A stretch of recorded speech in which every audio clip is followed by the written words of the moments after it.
सबसे पहले हम आपकी जर्नी के बारे में जानना चाहेंगे, शुरुआत कहाँ से हुई? बहुत बहुत धन्यवाद आपका। मेरा नाम डॉक्टर पुष्पेंद्र सिंह गौतम है।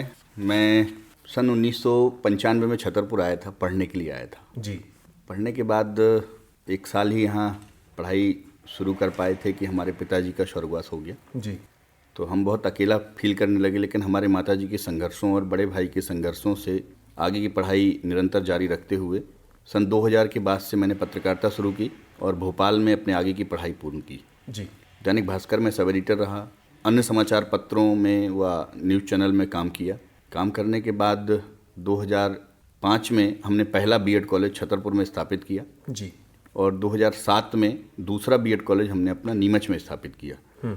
यह कॉलेज खोलने का जो सिलसिला है वो निरंतर हमारा चलता रहा, क्योंकि हमारा उद्देश्य था कि शिक्षा से ही समाज की दिशा एवं दशा दोनों बदली जा सकती है। जी। तो एक यदि सुदृढ़ समाज हमें स्थापित करना है तो उसको सबसे पहले शिक्षित बनाना होगा। जी। और बीएड कॉलेज खोलने का उद्देश्य ये था कि हमारे समाज में यदि अच्छे शिक्षक निकलेंगे तो विद्यार्थी भी अच्छे निकलेंगे। बिल्कुल। तो एक अच्छे शिक्षक निर्माण की भावना से हमने सबसे पहले बीएड कॉलेज बनाना उचित समझा। उससे पहले हमारे बड़े भाई डॉक्टर ब्रजेंद्र सिंह गौतम जी ने पहले होम ट्यूशन, कोचिंग और उसके बाद में स्कूल के बाद में फिर बीएड कॉलेज की स्थापना की। जी। सन 2016 तक हम करीब काफ़ी जिलों में 50 से अधिक महाविद्यालय स्थापित कर चुके, जो मध्य प्रदेश और उत्तर प्रदेश के सुदूर अंचलों में, ग्रामीण एरिया में भी स्थापित हैं। जी। इसका उद्देश्य था कि ग्रामीण जन जन तक उच्च शिक्षा को पहुंचाना और मध्य प्रदेश की जीएआर को आगे बढ़ाना। 2016 में विचार आया कि एक विश्वविद्यालय की स्थापना की जाए, क्योंकि मध्य प्रदेश का जो छतरपुर है वहाँ पर शिक्षा, स्वास्थ्य के क्षेत्र में कोई सुविधाएं उचित रूप से नहीं हैं। तो एक अच्छी शिक्षा पहले मुहैया कराई जाए जिससे कि एक अच्छे समाज का निर्माण हो सके। जी। तो एक रोजगार उन्मुखी पाठ्यक्रमों को लेकर के और इस क्षेत्र के युवाओं को और होनहार प्रतिभा को एक रोजगार मुहैया कराने की दृष्टि से छतरपुर जिले में हमने श्री कृष्णा विश्वविद्यालय की स्थापना का विचार मन में लिया। जी। और 2016 में हमने मध्य प्रदेश निजी विश्वविद्यालय विनियामक आयोग में श्री कृष्णा विश्वविद्यालय के नाम से अपनी फाइल लगा दी। मध्य प्रदेश शासन के द्वारा वर्ष 2018 से श्री कृष्णा विश्वविद्यालय संचालन की हमको मान्यता प्राप्त हुई और वर्ष 2018 से लेकर आज 2023 में हम बैठे हुए हैं। इस बीच में लगभग 13,000 छात्र विश्वविद्यालय में नामांकित हैं और प्रत्यक्ष या परोक्ष रूप से जी हम लगभग विश्वविद्यालय में 1,000 कर्मचारी हैं और हमने अप्रत्यक्ष रूप से कहीं ना कहीं किसी न किसी रूप में 25,000 से अधिक लोगों को रोजगार मुहैया कराया है। ये संख्या इसलिए ऐसी है कि जो विद्यार्थी यहाँ रह रहे हैं, रहने के बाद वो मकान किराए पे ले रहे हैं, तो जिसका मकान मालिक है उसको रोजगार मिला। यदि वो छात्र यहाँ हैं तो टिफिन लगाएगा तो टिफिन वाले को रोजगार मिला। जी जी। गाड़ी से चलेगा तो रिक्शा वाले को रोजगार मिला। बाजार में कपड़े खरीदेगा तो कपड़े वाले को रोजगार मिला। तो जितने भी उस विद्यार्थी से जुड़ी हुई एक्टिविटीज़ हैं, कहीं ना कहीं अप्रत्यक्ष रूप से उनको रोजगार मुहैया हो रहा है। तो जो यहाँ पर जॉब कर रहे हैं वो तो प्रत्यक्ष रूप से रोजगार लाभान्वित हैं, लेकिन जो यहाँ जॉब नहीं कर रहे हैं उसके पीछे भी वो कहीं ना कहीं कृष्णा विश्वविद्यालय के माध्यम से रोजगार प्राप्त कर रहे हैं। जी। तो आमतौर पे हम देखते हैं कि जब कोई यूनिवर्सिटी या कोई भी चीज़ हो तो एक जगह पर खुलती है तो दूसरी जो उसकी ब्रांच होती है वो पास में ही आसपास के इलाके में होती है, लेकिन आपने पहला बीएड कॉलेज छतरपुर में खोला, उसके बाद सीधा नीमच, इतना दूर, इसके पीछे क्या कहानी है? देखिए, हमारा पूरा देश एक ग्लोबलाइजेशन के दौर पे है। जी। एक दौर हुआ करता था जब यहाँ से भोपाल जाने के लिए 12 घंटे और 14 घंटे का सफ़र करना होता था। हमने वो सफ़र भी किया है। यहाँ से मध्य प्रदेश राज्य निगम की गाड़ी चला करती थी, शाम को यहाँ से बैठ जाते थे और सुबह वहाँ उतरते थे। लेकिन आज हमारे शासन की द्वारा मुहैया कराए गए अच्छे संसाधन, रोड, गाड़ियाँ, रेलवे कनेक्टिविटी, फ्लाइट कनेक्टिविटी इतनी बढ़िया हो गई हैं कि कहीं पे भी हम किसी भी जगह 4-6 घंटे में पहुंच सकते हैं। तो छतरपुर से नीमच सुनने में दूर लगता है, हमको जाने में दूर नहीं लगता है। जी जी। तो उद्देश्य ये था कि मध्य प्रदेश का कौन सा कोना पिछड़ा है, कौन सा कोने पे हम शिक्षा को दे सकते हैं। जैसे हमारा छतरपुर के बाद हमने नीमच के बाद धार के बाद बड़वानी के बाद खंडवा, उज्जैन, देवास, टीकमगढ़, निवाड़ी, जितने भी जिले थे, महोबा, उनको हमने ललितपुर हमने कवर करने की कोशिश की कि हम कहाँ कहाँ तक अपनी बात को रख सकते हैं, कहाँ कहाँ अपनी शिक्षा को पहुँचा सकते हैं, और जहाँ जगह अपेक्षित है वहाँ हम उपस्थित हैं। तो ये सारे काम चल ही रहे थे, फिर बीच में आपके आता है नेशनल टैलेंट हंट। तो इसका विचार कहाँ से आया कि ये आयोजन एक किया जाए? देखिए, ये विश्वविद्यालय निरंतर रूप से एक अच्छी शिक्षा देने का कार्य कर रहा है।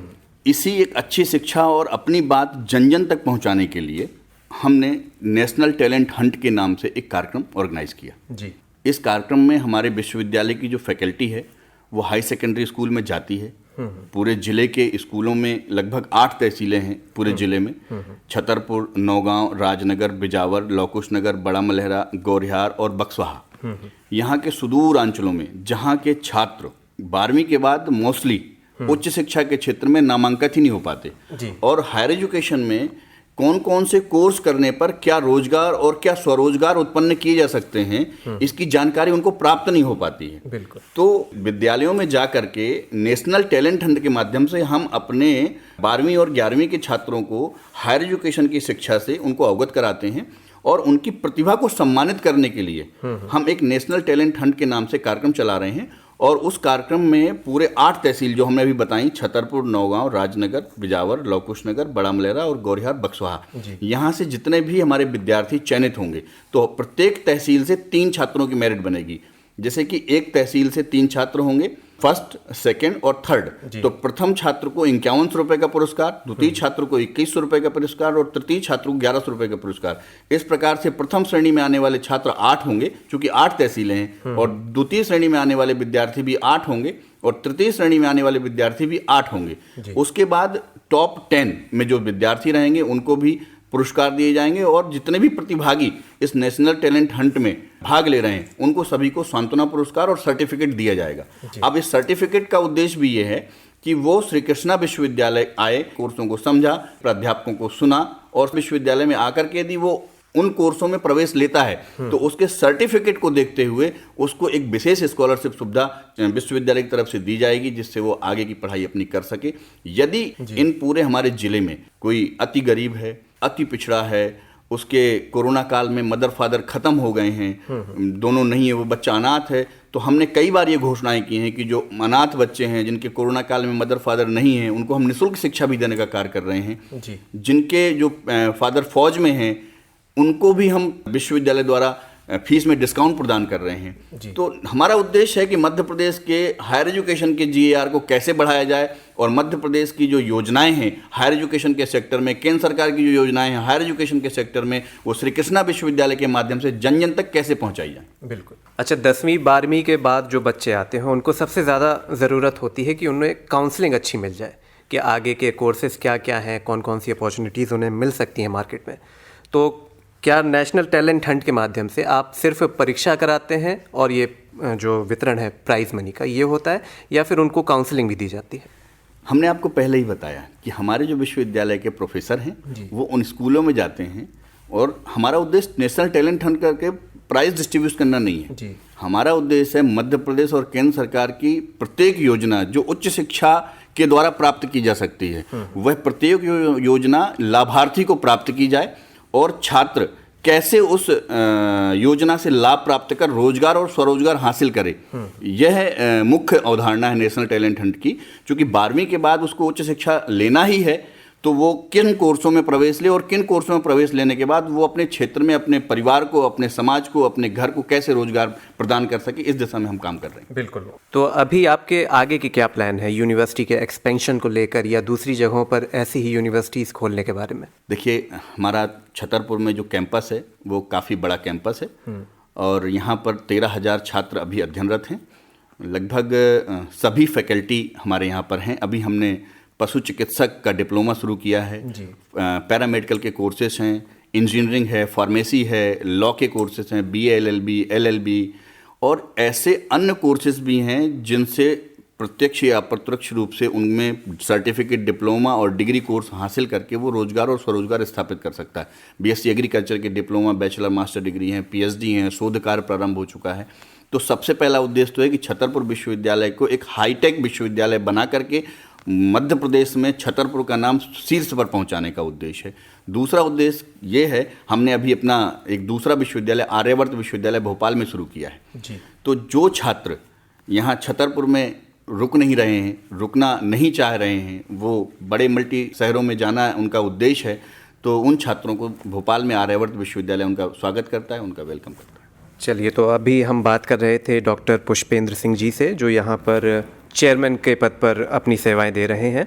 सर, बहुत बहुत धन्यवाद आपका। बहुत बहुत धन्यवाद मैं आकाशवाणी का देना चाहूँगा, जिन्होंने श्री कृष्णा विश्वविद्यालय को अपनी बात रखने का मौका दिया।